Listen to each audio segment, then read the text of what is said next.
Et pour parler de Pierre-Laurent Brenaud, nous sommes aujourd'hui dans le département de la Lozère, car c'est ici que vit sa dernière épouse, entourée de ses très nombreux souvenirs. Alors Pierre-Laurent Brenaud, eh bien, c'était le père de la pin-up française.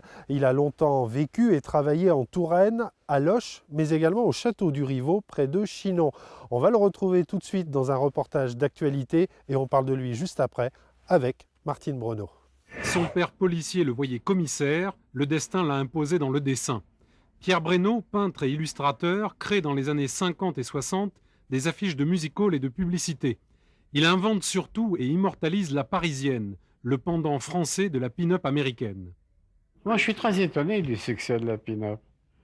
Parce que à un moment, j'en faisais au moins une par jour. Donc de la femme nue ou déshabillée. Avec moi, elle est devenue à la fois charnelle et malgré tout très décente. Bonjour Martine Brenaud. Bonjour. Merci de nous accueillir chez vous, loin de cette Touraine où vous avez passé de nombreuses années en compagnie de Pierre-Laurent Brenaud. On va parler de lui, de ce grand artiste né en 1913 et qui très vite a des dispositions pour le dessin, tout petit. Il dessine, il adore dessiner, il dessine dans la rue, dans les squares. Il a 4 ou 5 ans et un soir son papa rentre, il le voit dessiner, il lui a donné une gifle en disant on ne se montre pas en public. Mais sa maman était très, très artiste dans l'âme, elle savait dessiner, elle dessinait très bien. Et donc je pense qu'elle l'a encouragé à suivre cette voie. Quelques années plus tard, 1928, il a une quinzaine d'années, il intègre l'école Estienne à Paris et là, très vite, il est également remarqué. De 1936 à 1950, ce sont les grands couturiers parisiens qui font appel à lui. Il est demandé par Dior, Fat, Balenciaga. La mode arrive dans son univers. La mode l'envahit.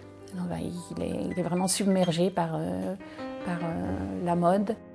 C'est un travail très raffiné, très élégant.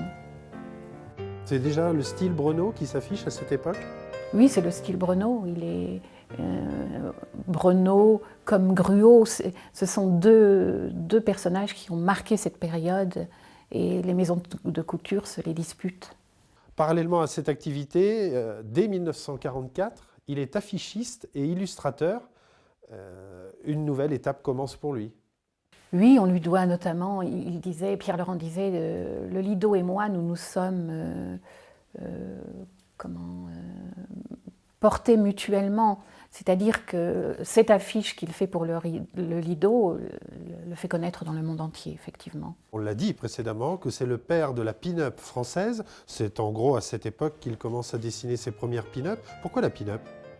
La pin-up parce que c'était l'après-guerre et il y avait les dessinateurs américains qui faisaient les girls. Et donc il a voulu, lui, inventer une pin-up française, créer une pin-up française un peu plus élégante, un peu plus raffinée, peut-être moins sexy, mais moins extravertie que les pin-up américaines. Dans les années 60, il va délaisser la pin-up au profit de la peinture. La femme va rester son sujet principal. Il expose beaucoup dans un endroit qu'il connaît bien, où il a vécu 33 ans, endroit que vous avez connu également. C'est le château du Rivaux, près de Chinon.